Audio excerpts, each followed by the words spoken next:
Hello everyone, আসসালামু আলাইকুম। আজকে আমি চলে এসেছি চট্টগ্রাম দামপাড়ায়। এখান থেকে বাংলাদেশের বিভিন্ন প্রান্তে নামি দামি ব্র্যান্ডের বাস নিয়মিত যাতায়াত করে থাকে। এখান থেকে উত্তরবঙ্গ, দক্ষিণবঙ্গ সব জায়গায় যাত্রী সেবা দিয়ে থাকে এই বাস। আজকে আমি চলে যাচ্ছি বন্দরনগরী চট্টগ্রাম থেকে ব্যস্ত শহর ঢাকার উদ্দেশ্যে। আজকে আমার সফর সঙ্গী হিসাবে রয়েছে সেন্ট মার্টিন খাদিজা ভিআইপি, এই স্লিপার কোচ সুইট ক্লাস বাসটি। তো আমি কাউন্টারে চলে এসেছি। কাউন্টারটি দেখতে খুবই ভালো এবং পরিবেশটি খুবই ভালো লেগেছে আমার কাছে। এখানে সিটিং ম্যানেজমেন্ট করা রয়েছে, যাত্রীরা যাতে ওয়েট করতে পারে বাসের জন্য। আজকে আমি শেয়ার করতে চলেছি এই বাসের যাবতীয় ডিটেলস সম্বন্ধে সবকিছু আপনাদেরকে বিস্তারিত আজকে এই ব্লগের মাধ্যমে আপনাদেরকে জানিয়ে দেব।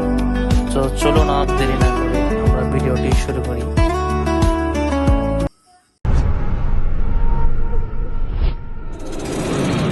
বাসটির টিকিট প্রাইস রাখা হয়েছে আমাদের কাছ থেকে 700 টাকা স্লিপার কোচ। এছাড়াও রয়েছে বিজনেস ক্লাস সিট, যার ভাড়া রাখা হয়েছে 600 হতে 500 টাকার ভিতরে। তো আপনারা যারা আসবেন তারা একটু দরদার করে টিকিট কাটবেন। আমাদের বাসটি কাউন্টারে আসার কথা ছিল 11টা 45 মিনিটে। সে বাস কাউন্টারে এসে পৌঁছায় 12টা 26 মিনিটে। অলমোস্ট 1 ঘন্টা লেটে আমাদের বাসটি কাউন্টারের সামনে এসে পৌঁছায়। ওভারঅল বাসের এক্সটেরিয়রটা দেখতে আমার কাছে খুবই ভালো লেগেছিল, খুবই আকর্ষণীয় একটি এক্সটেরিয়র।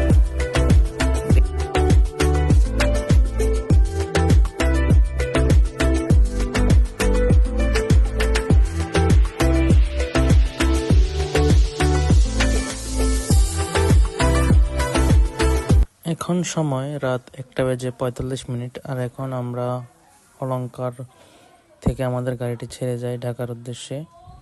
এখানে আমাদেরকে দেওয়া হয়েছে একটি কম্বল, একটি বালিশ, চার্জিং পোর্ট।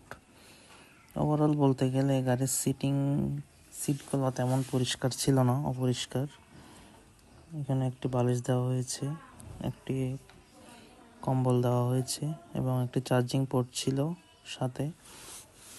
তো ওভারঅল মোটামুটি সিট কন্ডিশন স্লিপারে। ভোর 4:42 আমাদের গাড়িটি এসে পৌঁছায় কুমিল্লায় হোটেল বিরতিতে।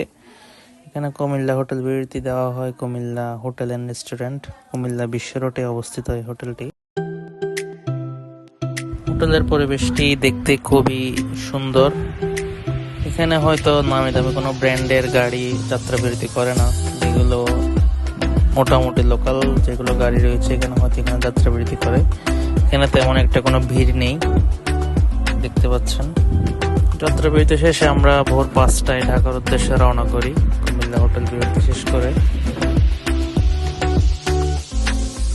দেখতে দেখতে ভোর হয়ে যায়, এখন আমরা ঢাকার কাছাকাছি এসে পৌঁছাতে পারিনি, অথচ ভোর হয়ে গিয়েছে। আমাদের গাড়িটি ঢাকায় পৌঁছার কথা ছিল ভোর 6টায়, সেই গাড়ি এখনো 7টা বেজে গিয়েছে, এখনো ঢাকায় প্রবেশ করতে পারিনি। দেখা যাক কতক্ষণে পৌঁছায় আমাদের গাড়িটি।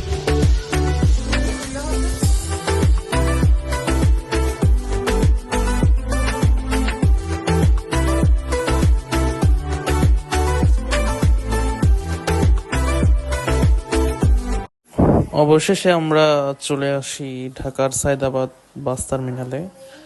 তো দীর্ঘ 7.5 ঘন্টা জার্নি করার পর আমরা ঢাকায় এসে পৌঁছাই সকাল 8:30। তো দেখতে পাচ্ছেন সায়দাবাদ বাস টার্মিনালের কাছাকাছি আমাদের বাসটি চলে আসে। আমাদের বাসটি আমাদেরকে আবদুল্লাপুর নামিয়ে দেওয়ার কথা থাকলেও আমাদেরকে সায়দাবাদ বাস টার্মিনালে নামিয়ে দেয়। তো ওভারঅলের দিক থেকে বলতে গেলে আপনারা যারা দেরিতে ঢাকায় প্রবেশ করতে চান তারা চাইলে এই পরিবহনটিকে বেছে নিতে পারেন, আর যারা দ্রুত ঢাকায় পৌঁছতে চান তারা এই বাসটিতে চুজ না করলে বেটার। তো যারা মনে করেন ভোরবেলায় নামবেন তারা অন্যান্য যেগুলো পরিবহন রয়েছে শ্যামলী, হানিফ, এই বাসগুলোতে ট্রাভেলিং করলে আপনারা ভোরে ভোরে পৌঁছাতে পারবেন ঢাকায়। আজ এ পর্যন্তই। এতক্ষণ আমাদের সাথে থাকার জন্য আপনাকে অসংখ্য ধন্যবাদ। এরকম আরও ইন্টারেস্টিং ভিডিও পেতে আমাদের সিটিজ এক্সপ্লোর পেজটিকে ফলো করে এবং সাবস্ক্রাইব করে আমাদের পাশে থাকুন। ধন্যবাদ।